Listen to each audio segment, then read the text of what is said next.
Our guest speaker today is a noted New England folklorist. He's considered to be a leading authority on New England weather, which is something we can all relate to. He's also a Revolutionary War reenactor.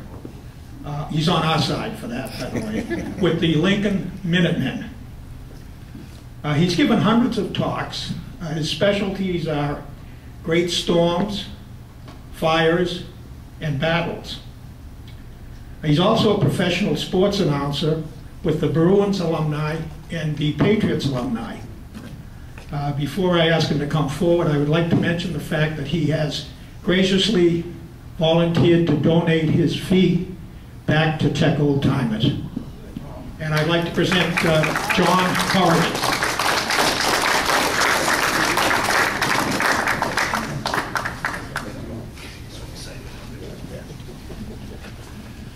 Before you think that's a great thing to do, when I heard London broil, I said, that's all I need. When my wife feeds me, she has to serve it in full catcher's gear or she might lose a finger, so. Well, good morning. As Bob mentioned, my name is John Horrigan. And it's a pleasure to be here at Worcester Polytechnic Institute for the Tech Old Timers. I'm honored to be the guest speaker at your 50th anniversary year. Such a great organization. Today's talk is about the Worcester tornado, and I put your baseball team's logo up there in the corner. As Bob mentioned, I'm an old New England folklorist. I've been called many things. Some are rude monikers that will not be mentioned in public, but historical raconteur, a rogue nostalgian, an infotainer born from Google Books and PowerPoint. I push an agenda known as the New Popular Public History. I bring a contemporary and invigorating view to American history.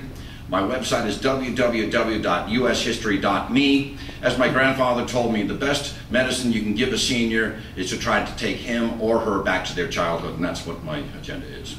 As Bob mentioned, I'm an expert on New England historical weather. I love historical fires, historical astronomy, historical economics, Irish history, Rev War, unexplained mysteries, etc. I belong to a number of historical societies, my hometown in Watertown, Mass., member of the Lincoln Minutemen, and also I belong to the Economic History Association, the Economic Historical Society, and my favorite, the Society in Dedham for the Apprehension of Horse Thieves. Any rustlers, you let me know, okay? And if I break out into a hockey announcer's voice, I apologize in advance. I'm an announcer with the Boston Bruins alumni. My beloved Bruins are taking on those vaunted, chippy Philadelphia Flyers tonight in Game 3. And also, I'm the New England Patriots, I'm the New England Patriots basketball announcer, believe it or not. That's another story on another day. And in fact, I'm in Woburn tonight at 7 o'clock with Kevin Falk and some of the guys. I also organized the New England History Festival, www.historyfestival.org. I call it Historipalooza. It's coming to Watertown on November 13th. My moniker is "The past is a blast."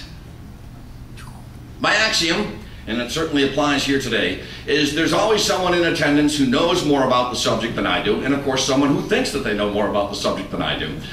It's the former as opposed to the latter today. I'm going to be giving you a historical, national, broad overview of the Worcester tornado, and I can't wait to hear your personal recollections, even if it's a blowing leaf. I want to hear about it today, so please enlighten me. I'll be learning from you, and it's great to be here in Worcester. Again, I'd love to hear your personal recollections, and I ask that you hold your questions until the end of my presentation today. We're going to look at great twisters of the old Bay State, an anatomy of a tornado and the Fujita scale, the tornado outbreak of June 1953, the Worcester tornado, the Little Brothers, as I call them, and a photographic montage and vigil. The images will say it all, and I won't be speaking much when we look at the aftermath. And then we'll go over some factoids. I don't think we'll have time this morning for great New England tornadoes, but we'll see. Well, the first tornado ever recorded, and it's debatable, in Anglo-Saxon North American history was July 15, 1643. That's the New Style Gregorian calendar. And four-term Governor John Winthrop, who served from 1630 to 1649. This is known as America's first recorded tornado by an Anglo-Saxon, but the honor may go to Sir Francis Drake, who reported waterspouts off the North Carolina coast in 1586 and 1590. You see in his logs great spouts. I won't go off on Sir Francis Drake, but I'm not a big fan of his today. Incidentally, I'll be driving the text off of the screen, so if you can't read the text, don't worry. Trust me, they'll be able to hear me in Millbury today.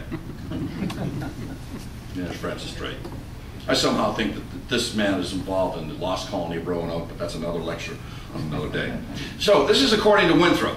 Quote, "There arose a sudden gust at northwest, so violent for half an hour, as it blew down multitudes of trees. It lifted up their meeting house at Newbury, the people being in it. It darkened the air with dust, yet through God's great mercy it did no hurt, but only killed one Indian with the fall of a tree." So nobody died except for an Indian. "It was so straight between Lynn and Hampton." Now, where you were dealt a severe tornado in 1953 that came from the west of Massachusetts, I have to let you know that 100 years before that, you dealt a tornado to eastern Massachusetts in Worcester. August 22nd, 1851. This is a tornado that I've studied extensively over the past 5 years. It's the last great tornado of eastern Massachusetts, and it was most likely an F3. And for all intent and purpose, eastern Massachusetts ceased being a leading cider producer due to the number of prime apple orchards that were destroyed by the Great Middlesex tornado.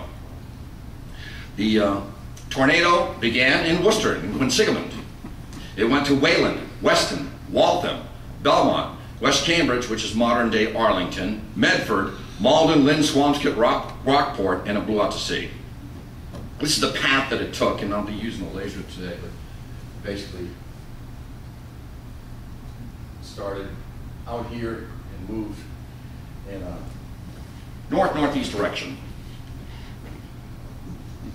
There are some great stories, and I just want to enlighten you before we get into the Worcester tornado here.